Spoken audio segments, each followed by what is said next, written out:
guys, this is Deg C again and welcome back to my channel. Today is a very typical Saturday day off for me, and actually I have 2 days off. It's Friday and Saturday. So I was just thinking maybe I could share some tips for you guys on how to make a nice merienda. And I want to share with you guys on how to make a donut without consuming a lot of ingredients and a lot of time. So for me, the point of having this baking lesson 101 today is for you to satisfy your cravings in a very affordable and a very easy way. So step number 1, all you gotta do is preheat your oven into 180 degrees centigrade. So dahil na-preheat na natin yung oven natin, we're gonna start with step number 2. Step number 2, all you need to have is a ready-made cake mix like this. This is by Betty Crocker, and the flavor is super moist. So we're gonna make a chocolate super moist donuts instead of a cake. So in doing a cake, the cake is supposed to be fluffy, but since we are doing a donut, i-eliminate natin yung ibang wet ingredients niya. This is one of the things that we need in making a donut. Next one is this one. It's a silicone molder for donuts, which you can buy from Daiso. What we're gonna do is we're gonna be needing this molder to mold our donuts because we're using a cake mix. So kailangan natin na i-pour in siya dito sa molder na to. So this one is around 7 dirhams in Daiso. Okay, the rest that we have to need is I'm gonna show you here in the table. So let's start baking. So in this pack, they're gonna suggest you to have 1.5 cups of water and 3 pieces of egg. So since we are doing a donut and not a cake, we're gonna eliminate some of the wet ingredients and we're just gonna make our mixture as concentrated as the regular donut mixture. So now all we're gonna do, mix it, and we will do it one by one. We're just gonna pour it here in our mixing bowl.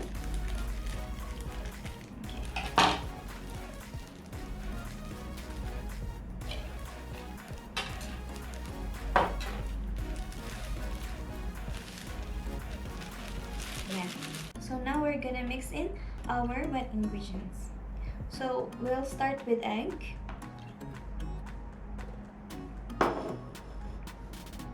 And then we're gonna pour in the vegetable oil.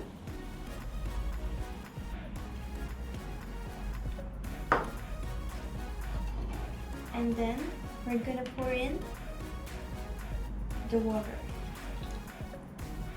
So, ganyan lang talaga siya kabilis, guys, and ganyan lang siya kadali. So, what we're gonna do is we're gonna mix it up, all of these ingredients, until we find the texture that we're looking for.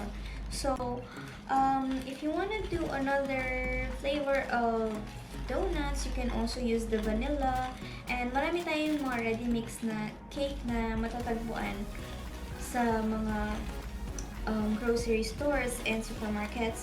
So don't be afraid to explore kung ano yung mga choices na gusto ninyo for your donuts, and all you have to remember is to eliminate two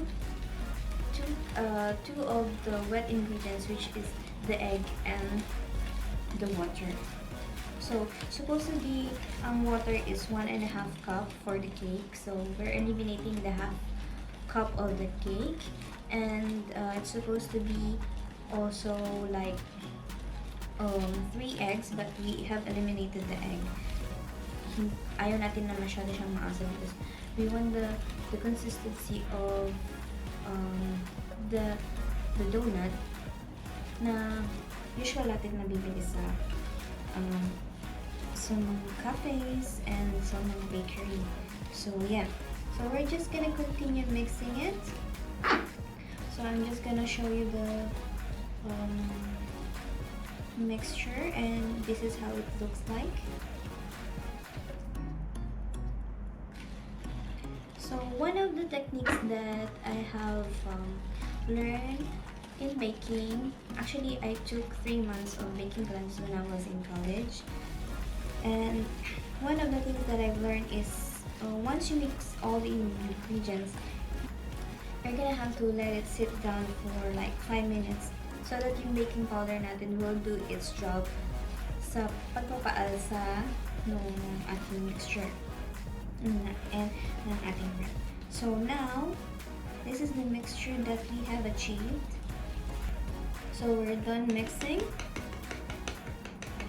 Then the next step is we're gonna let it sit down for 5 minutes and we're gonna pour it to our molder.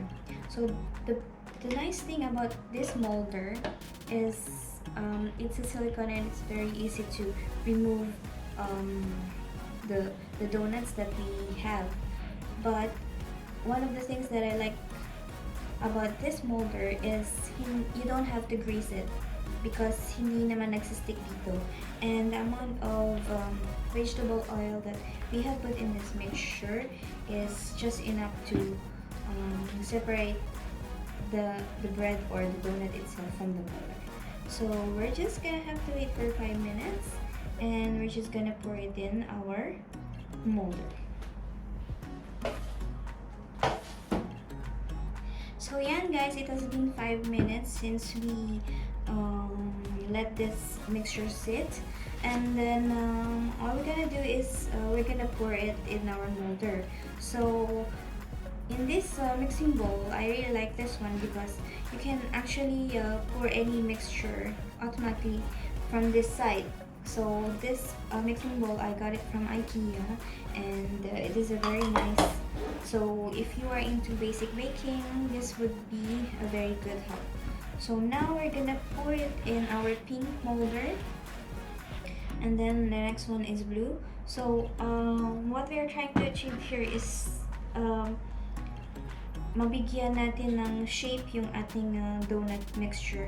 So into pouring some mixture in the molder, let us make sure na hindi siya overloaded or overflowing. So we're gonna put it until here only, until this side, not too full kasi aalsa pa siya mamaya. So now we're just gonna start pouring it.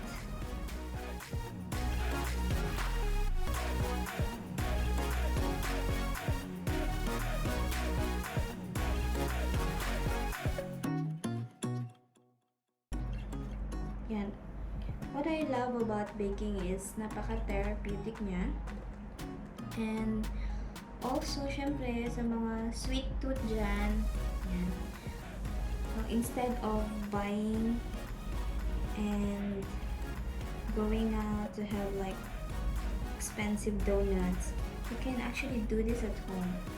So, medyo kumapal yung iba nating mixture. So, we're just gonna get some spoon and we will take it out from there.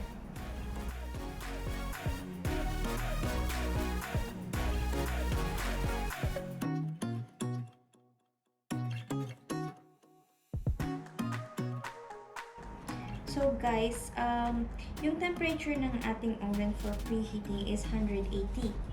But depends on your oven yan, kung ano yung temperature. So, sa akin kasi ang aking oven is gas oven. So, sometimes tinataasan ko yung temperature niya kasi hindi siya kasing consistent na electrical oven. So, from time to time, sinisilip ko siya. Yan. So, now this is good to go and we're gonna put it in our oven.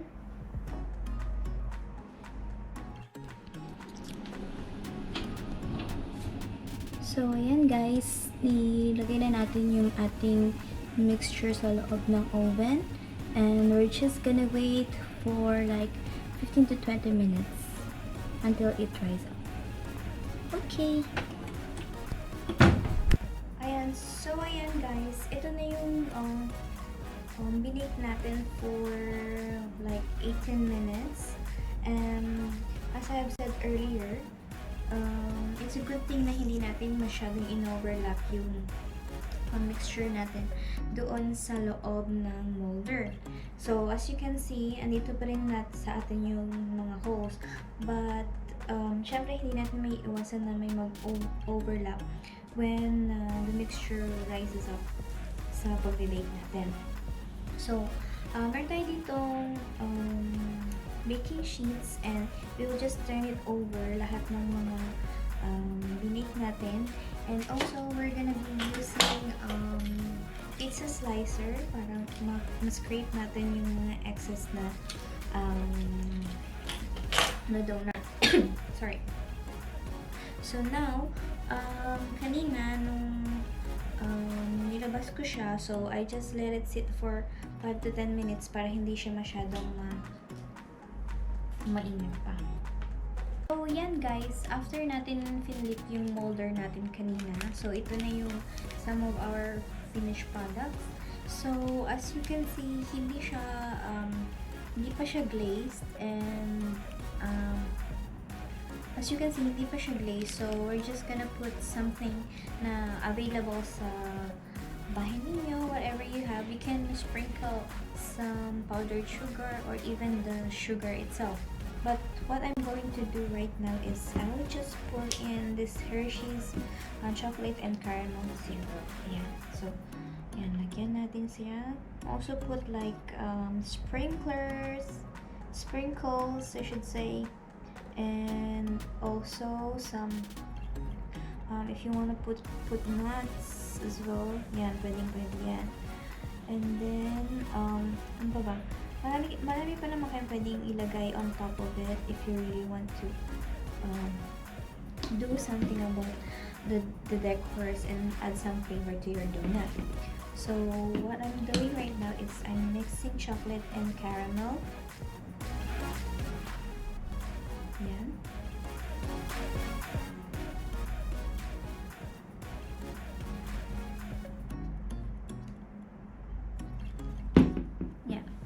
So, there you have it guys. This is our easy to do donuts using our ready-made cake mix and using our molder, donut molder. Ayan. So, ito yung masarap for merienda. Napakadali lang niya. You don't have to mix a lot of ingredients. Just gotta have to enjoy it. So, yeah.